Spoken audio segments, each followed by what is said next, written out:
Hey y'all, welcome back to Today in Music History for September 12th. It was 5 years ago today in 2020 that Taylor Swift hit number one on the US charts with her album Folklore.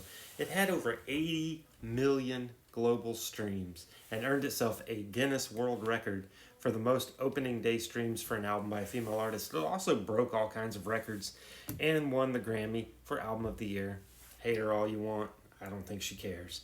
It was 22 years ago today in 2003 that the man in black, Johnny Cash, passed away at the age of 71. I don't have to say anything of the legend that is Johnny Cash. We all know it. He had over 100 albums and more than 150 singles. He also had that late career resurgence when he started covering songs like Hurt by Nine Inch Nails and Rusty Cage by Soundgarden. Hell, he even covered 13 by Glenn Danzig.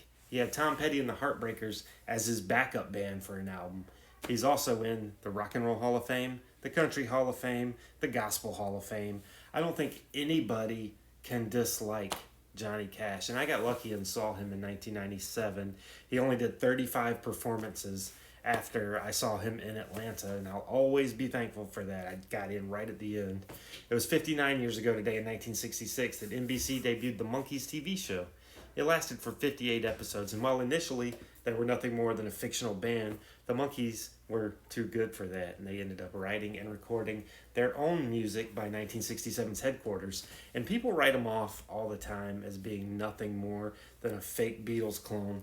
The Monkees were way more than that. I mean, seriously, check out Pisces, Aquarius, Capricorn, and Jones Limited. There's some good stuff on there.